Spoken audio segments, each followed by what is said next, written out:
Got it. When I heard the words, "we are the world," I thought how true that is. That's exactly what unity teaches, and that we can take into our hearts and our minds every day. And it's not up to somebody else sometimes to do it. But that's what we're here for. Anyway, the lesson today, patience and the altitude of our attitude.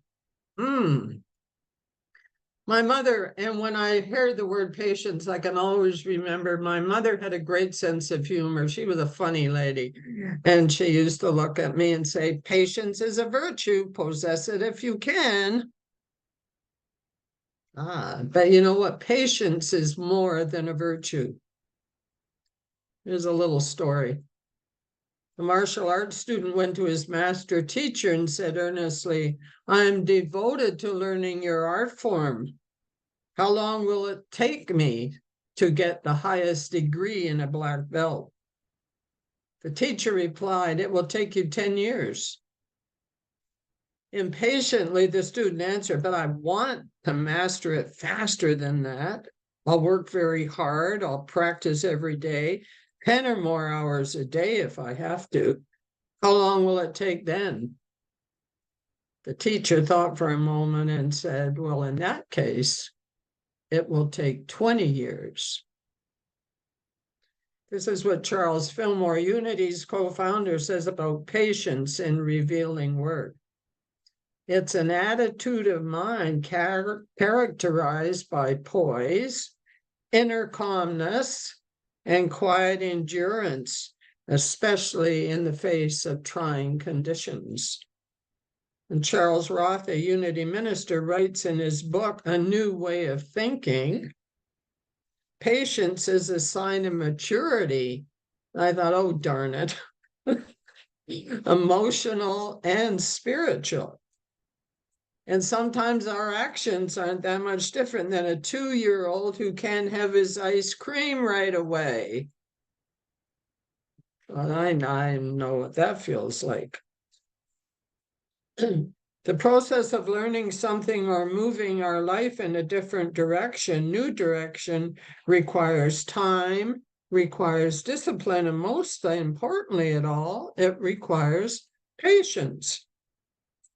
Dennis Merritt Jones, I don't know, we actually studied his book, author of The Art of Uncertainty, right? He said, when I was 27, he discovered new thought pioneers such as Charles and Myrtle Fillmore, Ernest Holmes, Emma Curtis Hopkins, and he couldn't wait to apply them all in the first week that he began his studies. But he came to understand that you can't put 5 gallons of wisdom into a 1-gallon container, but that it takes time and patience to create this larger container, which is our consciousness or our belief system. And it still requires you and I to come to the edge of uncertainty, being aware of old beliefs and ideas and letting them go. And every time I do a spiritual direction call with Robert Brummett, or actually in person down here, I realize that even though I'm 86 years old, guess what? There's still stuff coming up. There's still stuff that I thought that I was practicing. And so life just keeps going on. So to think I'm 86 years old, I've reached it all, I know it all. As Jackson says to me, my grandson says to me, no, Nana, no, because it still requires you and I to come to the edge of uncertainty and to be aware of old beliefs and letting them go, because the mystery of me is still yet to be. Moving from where we have been to where we want to be can be difficult if you and I seek instant gratification. Why? because our consciousness has been created over many years by embracing certain beliefs about ourselves and also about the world. There's a saying that slow and steady wins the race. There's a little story. Albert Ernest Clifford Young was an Australian potato farmer and an athlete, best noted for his unexpected ultra-marathon win when he was 61 years old. Cliff trained for the race by running in rubber boots on his property. In 1983, he won the first Sydney to Melbourne marathon of 875 kilometers. Can you imagine? He ran at a slow, lopping pace, and he trailed the leaders for most of the course. But by denying himself sleep and running while the others slept, he slowly gained on them, and he eventually won by a large margin. Patience makes the pathway more enjoyable and rewarding. But very often, it's, dear God, give me patience and give it to me now. Because the lack of patience deals with much of what we have come into this incarnation to learn to transcend. We've come into this incarnation. We've come in to learn to control everyone, or at least we think we need to control everyone and everything. Impatience triggers our attachment to the belief that a clock runs our life. How much of our days is run by looking at the clock and figuring, oh, I've only got 30 minutes till that happens, an hour till that happens. Impatience brings judgment and intolerance of other people's behavior as well as our own. How many times have you wished somebody would get the thing done? Impatience is the unformed energy of fear looking for a target. It begins with the belief that triggers a thought, that then stimulates an emotion, then that erupts as words, that justifies behavior. It's like a heat-seeking missile that finds a suitable target upon which to project itself. Patience is something you admire in the driver behind you, and you're not too happy about in the driver in front of you. And the target can be another person who is not performing up to our expectations.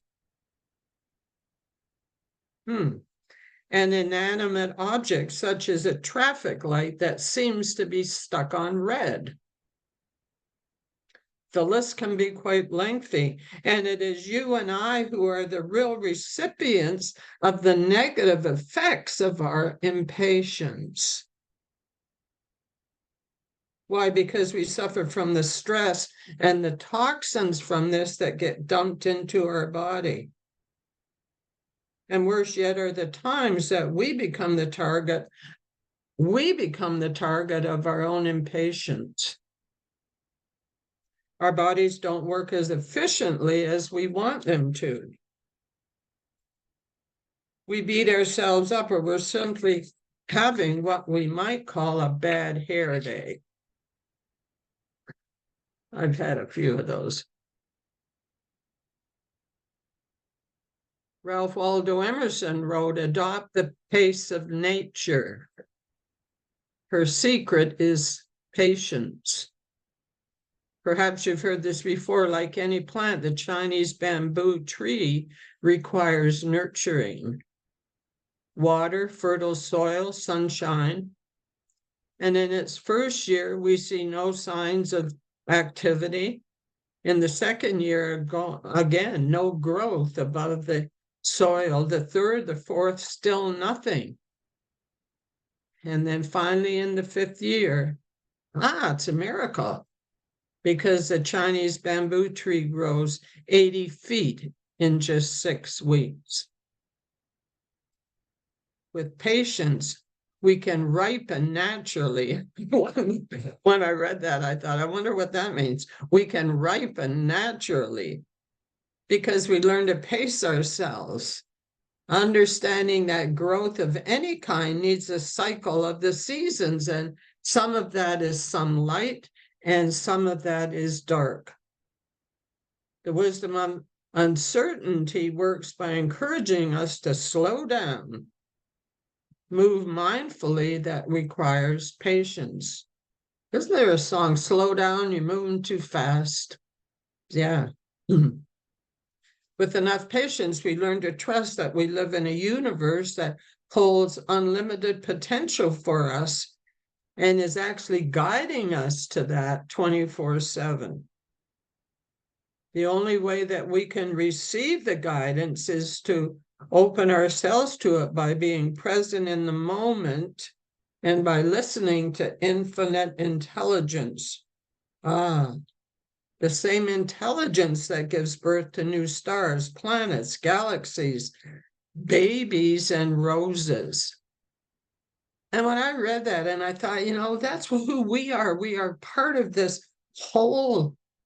And I don't know about you, but the older I get, the more I'm amazed sometimes, the more I'm grateful sometimes that I'm in unity. And this is what I learned. This is what I know in my heart.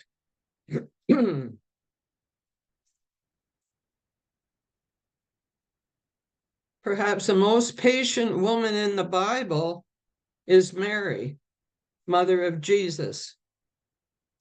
From the day the angel Gabriel told her that she would be the mother of God's son, she was patient, understanding, accepting, and faithful. Why? Because she really had no idea of God's plan for Jesus. But she trusted anyway,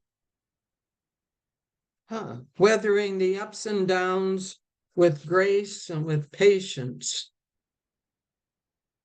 So as you and I are consciously present in each moment, life invites us to learn something new. And how many times have you said, but I don't want to learn anything new? I've done that. Got enough. Then we step out of the box of the known into the mystery of the uncertainty. And I kind of like that. I don't know about you. That old quote, yard by yard, life is hard, but by the inch, life is a cinch. Because patience is far more than a virtue, it is a way of life. It's not the speed or intensity with which we approach our goals. That's not it. It's about our commitment to be consistent, persistent, and patient. And when we do what is ours to do in the moment, then the next moment seems to take care of itself. I like that. When we do what is ours to do in the moment, then the next moment seems to take care of itself. But when we put our attention way out here, sometimes we stumble and miss the present moment. Why? Because the mind and the body are in two different places. In ancient biblical days, people strapped small clay lamps on their feet at night to light the way. These lamps only cast light a few feet in front of them. It was one step at a time. And Psalm 119, verse 105 says, your word is a lamp unto my feet, a light to my path. When we live and move with patience, then life is easier with each step because we can see all that needs to be seen. I'm going to say that again for me. When we live and move with patience, then life is easier with each step because we see all that needs to be seen. We don't need to know what's happening a week from now. We know that we're moving in the right direction, even when we can't see what the final destination is. Patience is the portal to what is next. Patience is far more than a virtue. It is the way. Charles Swinville wrote, I am convinced that life is 10% what happens to me and 90% how I react to it. And so it is with you. When we are patient, we are in charge of our attitudes. And our attitude is a deciding factor in what is yet to be. It determines not only how you and I see the world, but also how the world looks at you and I. Why? Because our attitude broadcasts an energy that goes before us and announces our coming. Where does it show up? On our face, in our language, in our actions. I love this. Emerson says, who you are speaks so loudly that I can't hear what you're saying.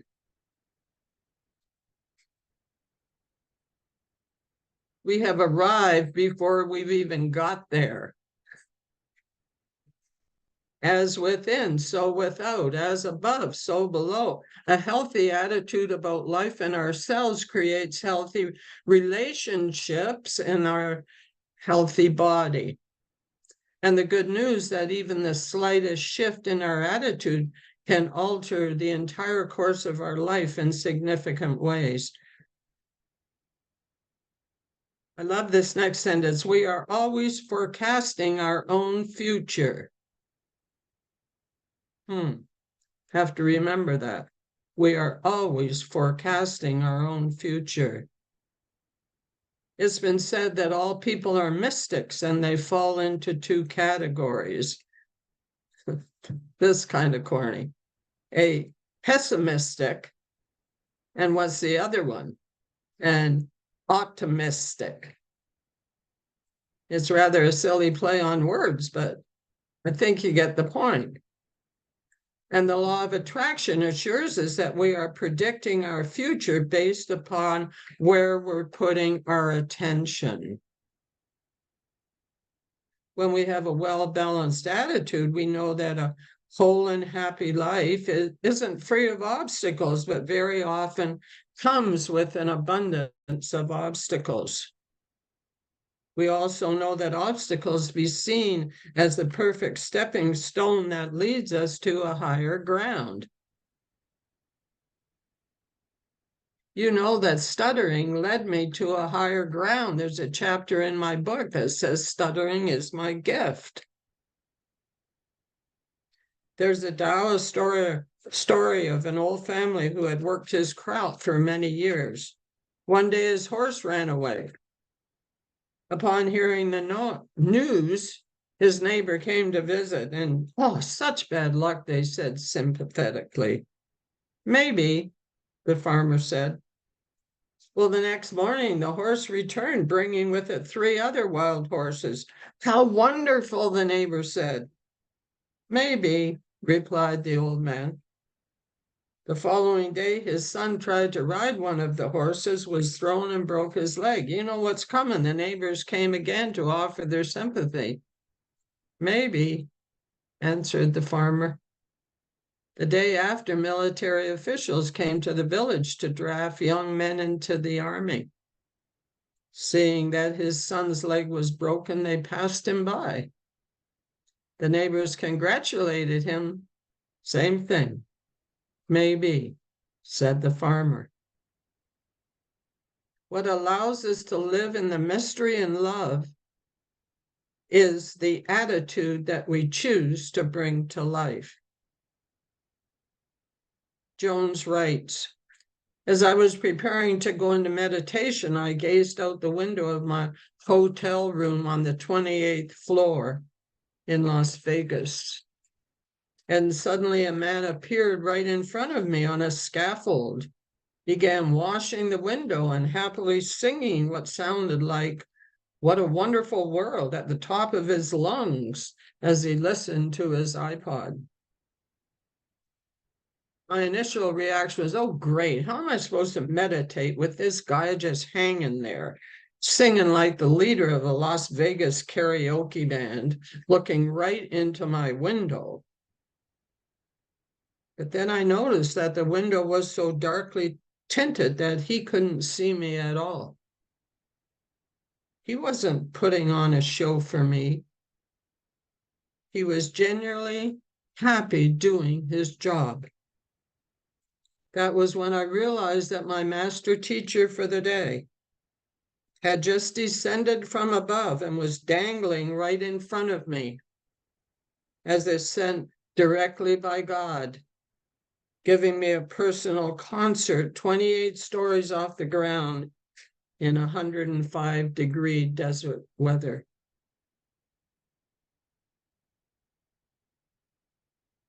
The altitude of our attitude has been played out in literal detail. Happiness is not based on what is going on out here, but on what is going on in here, in our minds and in our hearts.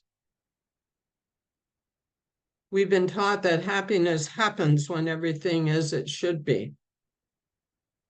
That happiness happens through us when we consciously choose to make space for it to do so. Because wherever we go, there we are. So I invite you to choose to make room to let happiness happen through you, regardless of where you are. To pause and to consider that you and I have been given another precious day of life on this planet. And so it is. Amen.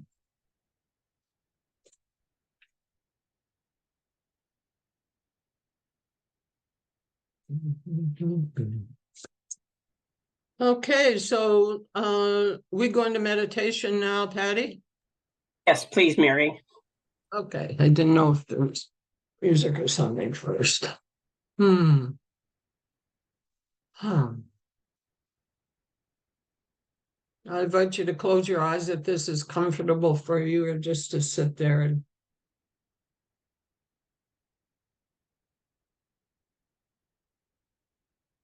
once again open our hearts and our minds and know that wherever we are, then this presence of God is always with us.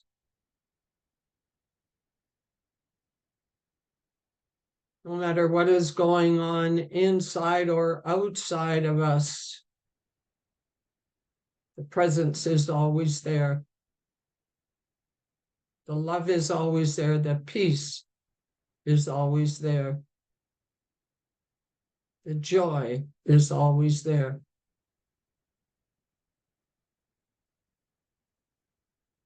I'm going to share this. I went past, there was a really bad accident on the highway last week. And as I drove past it, and along with the fire engines and the police and whatever was there, I thought, there also is God.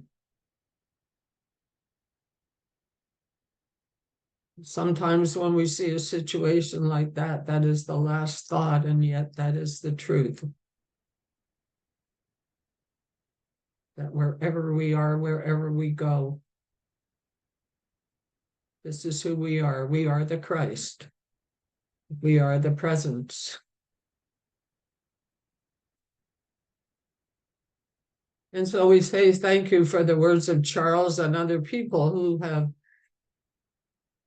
let us know, who have spoken their words that can let us know that patience is a virtue.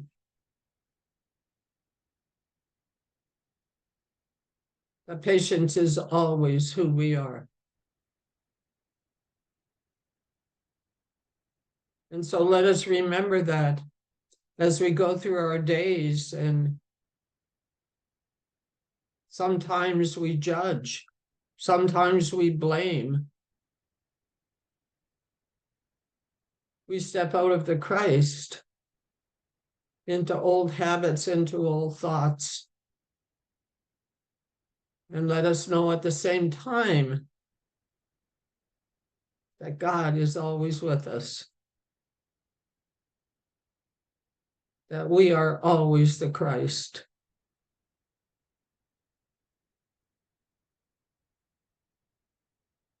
This morning, too, I want to hold the people of Maui who have lost everything in so many ways, for all those people that have not yet been accounted for.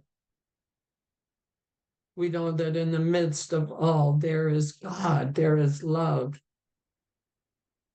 And we see this love being shown through the actions of so many other people who have stepped forward to serve in whatever way they can.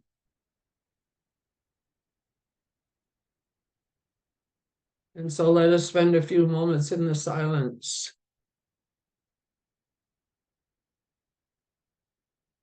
holding the healing, knowing the healing, knowing the presence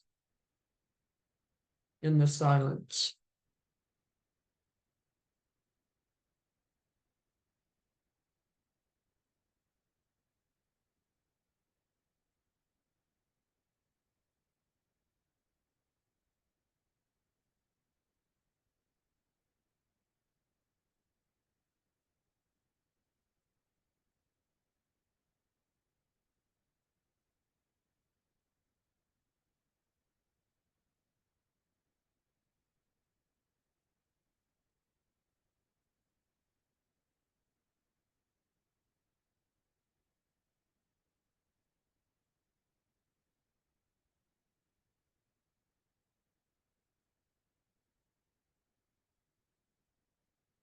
And so we hold with you any people that you are holding on your hearts today. And we see the truth for who they truly are, that they are the presence of God.